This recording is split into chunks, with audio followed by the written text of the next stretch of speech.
मैं सुमन लता कुशवाहा केवी स्टूडियो की तरफ से आप सभी को छठ पर्व की हार्दिक शुभकामनाएं। केवी स्टूडियो के सभी प्रशंसकों को भी तहे दिल से आप सबों को छठ पूजा की हार्दिक शुभकामनाएं। आइए आप सभी को मैं एक छठ पूजा की बहुत ही पॉपुलर सॉन्ग में आप लोगों को सुनाती हूँ। आप लोग इसे ज़्यादा दुलार प्यार दीजिएगा। स्टार्ट कर गाएं अब।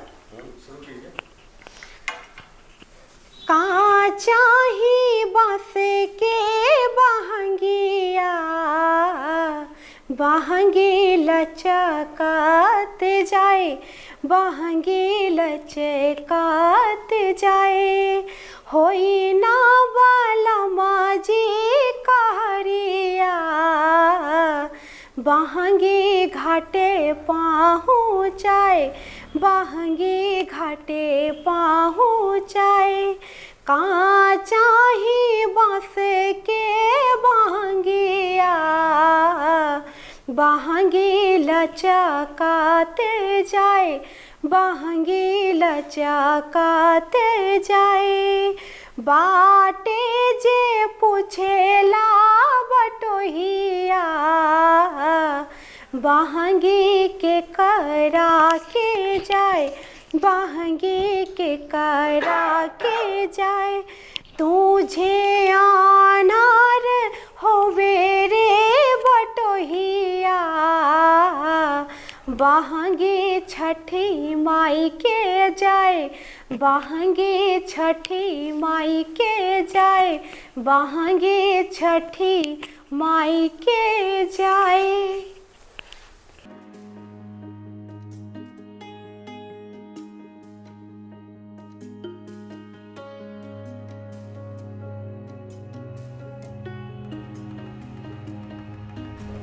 नमस्कार, मैं राणा कुमार सिंह केवी स्टूडियो के खास कार्यक्रम कहता बेगूसराय बढ़ता बेगूसराय में आज आपको मिलवाने जा रहे हैं सुमन लता जी से। सुमन लता जी अभिनेत्री भी हैं, गायिका भी हैं और जदयू की युवा और क्रांतिकारी नेत्री भी हैं। हम इनके मुख से जानेंगे इनकी कहानी को, इनके संघर्ष को, इनके उपलब्धियों को। सुमन लता जी, हमारे केवी स्टूडियो में आज आपका हार्दिक स्वागत है। हमारे दर्शकों को बताएं आप कि आपकी प्रारंभिक शिक्षा दीक्षा कहाँ से हुई और कैसे हुई। सबसे पहले तो मैं बताऊं कि केवी स्टूडियो में आप लोगों ने हमारा स्वागत किया है और उससे पहले मैं आपका स्वागत करती हूं कि आपने मुझे यहाँ इस लायक समझा और मुझे यहाँ इंटरव्यू के लिए बुलाया। इसके लिए मैं केवी स्टूडियो का तहे दिल से धन्यवाद करती हूँ। हमारी प्रारंभिक शिक्षा, मेरा जन्म, मैं हूँ बिहार की लेकिन मेरा जन्म हरियाणा के करनाल ज़िले में हुआ। मेरे पापा वहीं रहते थे। तो उसके बाद मैं 5वीं तक हरियाणा में पढ़ी हूँ, 5वीं तक। उसके बाद मेरी शिक्षा बिहार से स्टार्ट हुई है, बेगूसराय से, भगवानपुर प्रखंड से। अभी फिलहाल किस क्लास में आप पढ़ रही हैं? मैं फ़िलहाल MA में हूँ। अच्छा। राजनीतिक विज्ञान से MA कर रही हूँ। सुमन जी, आपने एक फिल्म में भी काम किया था, वो कौन सी फिल्म थी और उसके बारे में हमारे दर्शकों को बताएं। जी, वो हमारी पहली फिल्म थी। उसके बाद मैंने कई फिल्में की हैं और शायद वो ज़्यादा बेगूसराय में और कहीं जगह ज़्यादा मतलब वो पॉपुलर हुआ, जिसकी वजह से उसी फिल्म की वजह से लोग मुझे ज़्यादा जान पाए हैं। और वो हमारी पहली फिल्म थी और मात्र मैं उस समय 15 ईयर्स की थी, 15 साल की थी जी। और उस समय मेरा वो स्टार्ट हुआ था और वो फिल्म था हमारा जट जटिन। अच्छा। और जिसमें हमारे इसके प्रोड्यूसर और राइटर थे अनिल पतंग सर जी। और उसके पहले मैंने उनके साथ 4-5 नाटक में काम किया। उसके बाद से हमारी वहीं से स्टार्टिंग हो गई लाइफ के वो चीज़ें। उसके बाद कौन कौन सी फिल्में आपने की? नहीं, मैंने अम्या कश्यप के साथ में चौहड़ भी किया है। अच्छा जी। उसके साथ कई शॉर्ट मूवी की। उसके बाद मैंने कई एल्बम्स में गाना गाए हैं। एक अभिनेत्री के रूप में आप अपना रोल मॉडल किनको मानती हैं? एक अभिनेत्री के रूप में मैं अपना रोल मॉडल भोजपुरी इंडस्ट्री की रानी चटर्जी जी को मानती हूँ। उनको मानती हैं? जी। अच्छा, आप राजनीति से भी जुड़ी हुई हैं और जदयू से जुड़े हुए हैं, जो सत्ता पक्ष है। जी। जदयू से जुड़ने का क्या कारण था? जदयू से जुड़ने का यही कारण है कि मैं एक गांव से बिलोंग करती थी। जी। गांव की शहर की लड़कियां पढ़ पाती थी, लेकिन गांव की लड़कियों को पढ़ना और समझना, लोगों से बातें करने की आज़ादी नहीं थी। लेकिन महिलाओं को आरक्षण दिलवाए तो हमारे जो नेता हैं नीतीश कुमार जी ने, इसलिए मैंने इसी पार्टी को चुना। एक चीज वर्तमान दौर में कहा जा रहा है कि नीतीश कुमार जी बेरोजगारी पर ध्यान नहीं दिए जी, तो इसके बारे में आपका क्या कहना है? बिल्कुल ये गलत है। बेरोजगारी पर बहुत ध्यान दे रहे हैं। पहले जो मतलब राजद की सरकार थी, और किसी भी चीज़ को पूरी तरह ठीक करने में समय लगता है। आप तुरंत कोई भी चीज़ें तुरंत बंद नहीं हो सकती, कोई भी बेरोजगारी तुरंत दूर नहीं हो सकती है। उन्होंने बिल्कुल दूर करने की कोशिश की है। हर जगह भी बेगूसराय का बरौनी रिफाइनरी चालू किया जा रहा है। राजद की सरकार में ये बंद हुई थी। तो वो सब धीरे धीरे, विपक्ष तो कुछ भी कहेंगे और हमें उस बातों को ध्यान नहीं देना है। हमारी सरकार ने बिल्कुल अच्छी काम की है। एक आप अपने अनुभव के आधार पर हमारे दर्शकों को बताएं कि नीतीश जी एनडीए का एक अभिन्न अंग है, और नीतीश जी के शासन काल में 2-3 सब प्रश्न को एक साथ में मिला रहा हूँ। बालिका शिक्षा के साथ साथ बालिकाओं के लिए अधिकार और उसकी संरक्षण सुरक्षा के बारे में उनके द्वारा उठाए गए कदम के बारे में कुछ। वो बिल्कुल काम किए हैं। अभी आप हर जगह देखिए, 2013 में महिला थाना का ओपनिंग हुआ जी, महिला हेल्पलाइन का ओपनिंग हुआ। महिलाओं को चाहे किसी लड़कियों के साथ कोई घटनाएं होती थी तो महिलाएं उस तरीके से पुरुष जैसे थानाध्यक्ष होते थे या पुलिसकर्मी होते थे अपनी बातों को नहीं रख पाते थे। लेकिन महिला थाना होने से क्या हुआ कि महिलाओं को कोई प्रताड़ित किया जा हो, चाहे दहेज प्रथा हो, चाहे बलात्कार का मामला हो, महिलाएं अपनी बात बेखौफ वहाँ पे कह सकती है और कहती हैं। बालिका शिक्षा के बारे में नीतीश जी के द्वारा उठाए गए कदमों के बारे में हमारे दर्शकों को। बालिका शिक्षा प्रोत्साहन राशि 10th करने के बाद 10,000 रुपये मिलते हैं, इंटर में फर्स्ट डिवीजन आने के बाद 15,000 रुपये मिलते हैं, ग्रेजुएशन में फर्स्ट डिवीजन आने के बाद 25,000 रुपये मिलते हैं। और उसके बाद लड़कियों को स्टार्टिंग से ही ड्रेस का पैसा मिलता है, छात्रवृत्ति की पैसा मिलती है। और इसी वजह से है कि आज हर कास्ट में, हर जाति की लड़कियां पुरुषों से ज़्यादा महिलाएं बढ़ रही है हर क्षेत्र में। औसतन 2010 के बाद से देखा जाए 2020 तक में तो लड़कों की तुलना में लड़कियों की संख्या स्कूल में अधिक हुई है जी। और ये प्रोत्साहन राशि चाहे वो साइकिल का हो, वस्त्र का हो या पढ़ाई लिखाई के लिए छात्रवृत्ति का हो, ये दिया गया। इसके तहत ही वो लड़कों से अधिक लड़कियों की संख्या स्कूल में बढ़ी है। एक प्रश्न आता है कि अक्सर देखा जाता है कि बेगूसराय में जब जदयू युवा वर्ग की चर्चा होती है तो उसमें सबसे आगे 2-3 चेहरे होते हैं। उस 2-3 चेहरा में सुमनलता भी होती है, चाहे वह कॉलेज का आंदोलन हो या जनसंघर्ष का आंदोलन हो, तो उसमें सुमनलता आगे होती है। इसके पीछे क्या कारण है? संघर्ष करना तो शायद मेरे बचपन से ही है। संघर्ष जो है वो मैं बचपन से करती आई हूँ। मैं एक मिडिल क्लास से बिलोंग करती हूँ।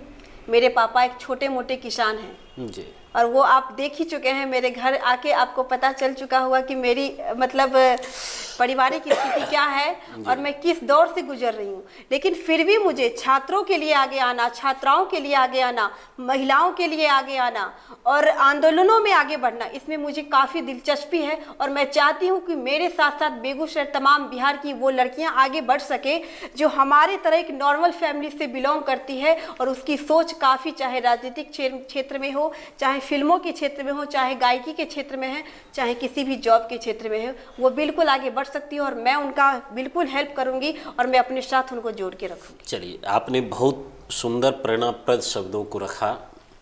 एक अगला प्रश्न मेरा है कि आप गायकी में भी रुचि लेती हैं, तो किस प्रकार के गाने को गाना आप पसंद करती हैं?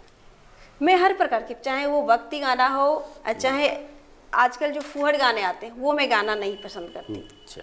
जो सामाजिक में बदलाव ला सके, समाज में माँ बाप सारे लोग बैठ के सुन सके, मैं ऐसा ही गाना गाना पसंद तो करती। कोई एक ऐसा गाना जो आपके मुख पर बार बार आता हो? मुझे राष्ट्रीय गाना मुझे बार बार याद है। अच्छा, एक सुनाइए हमारे दर्शकों को। ओके। हर करम अपना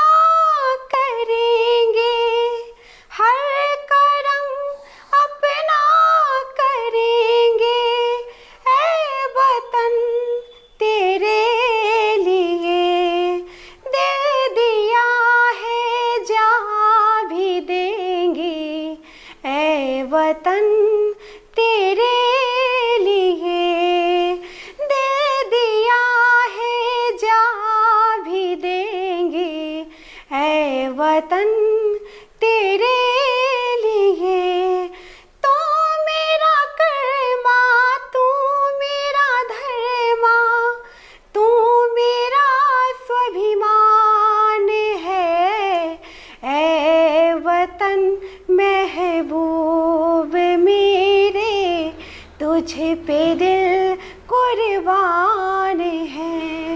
हम जिएंगे और मरेंगे, है वतन तेरे लिए, दे दिया है जा भी देंगे, है वतन तेरे लिए, दे दिया है जा भी देंगे, ऐ वतन तेरे लिए।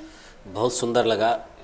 सुमनलता जी, जिस प्रकार आप एक अभिनेत्री के रूप में अपना रोल मॉडल रानी चटर्जी को मानते हैं, तो एक नेत्री के रूप में भी किन्हीं को रोल मॉडल मानते हैं? बिल्कुल मानती हूँ जी, किनको? सुषमा स्वराज। सुषमा स्वराज जी को। लेकिन आप जदयू में हैं और वो तो बीजेपी की थी। उससे मायने नहीं रखता, पार्टी एक अलग चीज़ है। अच्छा। लेकिन किसी को रोल मॉडल माना एक अलग चीज़ है। क्या खासियत थी सुषमा स्वराज में, जिस खासियत को लेकर आप वो आगे एक बोल्ड औरत थी, किसी से डरती नहीं थी। अच्छा। और किसी के सामने अपनी बातों को रखने से बिल्कुल भी नहीं डरती थी। जनता के बीच में एकदम बेरुखी से, ना किसी डर ना किसी भय, वो नज़दीकी से जाती थी। और इसीलिए मैं उनको अपने नेत्री के रूप में रोल मॉडल मानती हूँ। ये तो रह गई अभी तक जो आपने बताई, ये संघर्ष का जीवन रहा। आप अपना फ्यूचर अभिनेत्री के रूप में, नेत्री के रूप में या गायिका के रूप में किस रूप में देखती हैं? मैं अपना फ्यूचर एक अभिनेत्री तो नहीं जी, लेकिन एक नेत्री और गायकी में ज़रूर देखती हूँ। ये दो चीज़ मैं देखती हूँ। अगर नेता के रूप में आपको अवसर मिले तो क्या विधानसभा लोकसभा का चुनाव लड़ना पसंद करेगी? पहले तो मैं लोकसभा तक नहीं पहुंचना चाहूँगी, क्योंकि पहले अपने विधानसभा को देखना जरूरी है, सीखना जरूरी है। उसके बाद ही लोकसभा जाना ज़्यादा जरूरी होगा हमारे लिए। और जनता हमें जान, सबसे पहले तो मैं उन्हें, वो लोग मुझे जाने, ये पहले ज़्यादा जानना जरूरी है। और मैं उन लोगों के पास निर्भीक होकर उनका काम करा सकूं, महिलाओं का हेल्प करा सकूं, ये सबसे ज़्यादा मायने रखती है। एक नेत्री के रूप में सुमन जी, कुछ आपकी उपलब्धियां होंगी जो समाज के लिए आपने कार्य किया? बिल्कुल मैंने उसके किया। बारे में हमारे दर्शकों को बताएं। अभी मैं फिलहाल अखिल भारतीय कुशवाहा समाज की प्रदेश सचिव हूँ। अच्छा। और मैं अक्सर, चाहे किसी के साथ बलात्कार को मामला हो, मैं ना उस समय एसपी की सुनूंगी, ना डीएसपी की सुनूंगी, ना इंस्पेक्टर की सुनूंगी। भले मैं अभी जनता दल यूनाइटेड से हूँ, लेकिन सबसे पहले मैं एक लड़की हूँ। और अगर एक लड़की के साथ कोई घटना होती है तो मैं उसमें किसी की भी नहीं सुन सकती हूँ। और मैं डायरेक्ट अपनी आवाज़ मुख्यमंत्री तक और डीजीपी तक पहुँचाने की साहस और क्षमता रखती हूँ। आपके परिवार से जब हम मिले थे, आपके माताजी से, आपके पिताजी से, तो उन्होंने अपने दयनीय स्थिति को बताया था। और यहाँ तक उन्होंने बताया था कि आपके भाई की पढ़ाई लिखाई अगर नीतीश की सरकार नहीं होती, स्टूडेंट क्रेडिट कार्ड नहीं होता, तो नहीं कर पाते। जो अभी उच्च शिक्षा ग्रहण कर रहे हैं टेक्निकल में, वह एक उपलब्धि जो है सरकार की तरफ से आपके घर में शिक्षा के लिए, तो इस कारण भी तो आप जदयू ज्वाइन नहीं किए। एक प्रश्न, ये मनोवैज्ञानिक प्रश्न आता है। नहीं, जदयू ज्वाइन मैं उससे पहले की हूँ। उससे पहले? जी, मैं उस समय 14 साल की थी। उसी समय मैं जदयू ज्वाइन की थी, जब छात्र जदयू के उसमें छात्र समागम के नाम से था, गौरव सिंह राणा जी का। जी। उसी समय मैं ज्वाइन की थी 10th का एग्जाम देने के बाद। तो मुझे उस समय अच्छा लगा, नीतीश कुमार जी की बातें अच्छी लगती थी। महिलाओं को, मेरे खाते पे खुद 1000 और 800 रुपये आते थे, तो मुझे खुद खुशी मिलती थी कि मेरे खाते पे पैसा आया है, जाके ड्रेस खरीदूंगे, ये खरीदूंगे। अगला प्रश्न है आपसे कि आपने कहा कि विधानसभा को सुदृढ़ करने के लिए पहले विधानसभा का चुनाव, लेकिन बछवाड़ा विधानसभा क्षेत्र जहां आपका घर आता है, उस क्षेत्र में एक कहावत सी बन गई, राय जी और भाई जी, इन्हीं की सत्ता है।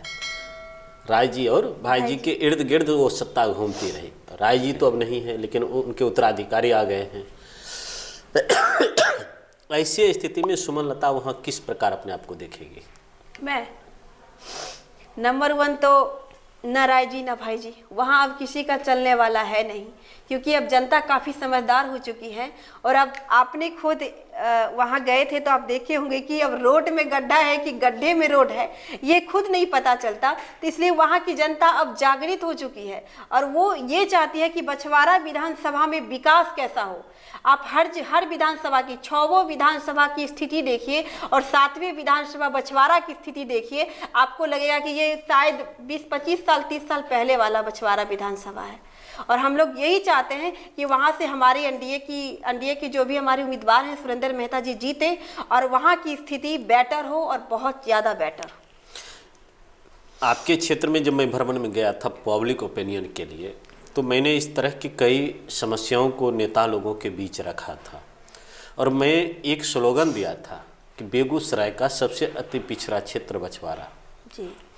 तो इस पर जो उस समय के सत्ता पक्ष के नेता थे उनको थोड़ा खराब लगा कि ये इनडायरेक्ट रूप में मेरा विरोध कर रहे हैं। क्या वो सच्चाई है या वो राजनीतिकरण उस शब्द का हुआ? बिल्कुल नहीं। जो वहाँ की विधायक हैं, अगर आप उनको बोलेंगे तो उनको तो बुरा लगेगा ही, क्योंकि वो विकास तो किए नहीं हैं। सारा पैसा ऊपर से सरकार पैसा देती है, विधानसभा के अंदर क्या विकास करना है ये रूपरेखा तैयार वहाँ की विधायक करते हैं। लेकिन वहाँ की विधायक ही अगर सही नहीं है तो तब तो वहाँ का विकास असंभव है। जैसे कि जितना इम्पोर्टेंट एक बिहार के लिए, एक स्टेट के लिए एक मुख्यमंत्री है, उतना ही इम्पोर्टेंट एक विधायक है और इतना ही इम्पोर्टेंट एक पंचायत का मुखिया भी है। बिल्कुल। एक पंचायत का विकास तभी हो सकता है जब हमारा मुखिया सही हो, वहाँ का ऊपर से जो भी पैसा आए सही दिशा में लगाए तो वो बिल्कुल आगे बढ़ सकता है। वो मुखिया भी कल को जाके विधायक बन सकता है। उसी तरह हमारे यहाँ के विधायक भी ऐसा होना चाहिए जो हमारे विधानसभा की अच्छी, अरे वहाँ आने के बाद लोगों को लगे कि नहीं ये उनका क्षेत्र है, देखो वहाँ पे कितना विश्वास है। अंतिम प्रश्न, आप एक जदयू नेत्री हैं, बेगूसराय में 7 विधानसभा क्षेत्र हैं और 7 विधानसभा क्षेत्र में एनडीए गठबंधन प्रत्याशी दिए हैं। इस बार किसकी सरकार बनेगी और बेगूसराय से कितने सीट एनडीए को आएगा? मैं ज़्यादा तो नहीं बता सकती हूँ, बेगूसराय से शायद 5 या 6 सीटें आ जाएंगी एनडीए के पक्ष में। 5 जी। और सरकार तो अब ये जनता तय करेंगी सरकार किनको बनाना है। हम लोग तो पूरी कोशिश कर रहे हैं कि हमारे बिहार के मुखिया फिर से नीतीश कुमार ही बने और महिलाओं को काफ़ी प्रोत्साहन मिले, हम तो यही चाहते हैं। चलिए, आपने बहुत अच्छी बात कही। इनडायरेक्ट रूप में आपने अपने पार्टी का पक्ष लिया। एक गायिका के रूप में सुमलता जी आप कई गीतों को गाती हैं। क्या इस वर्ष छठ जो 2-4 दिन में आने वाले हैं, हिंदुओं का महापर्व कहलाता है, इस पर भी कोई गीत आपकी है? जी हाँ, 2 गाना मैंने गाया है। तो उस 2 गाने में से कोई एक गाना की 4 पंक्तियाँ गुनगुनाकर हमारे दर्शकों को सुनाती हूँ।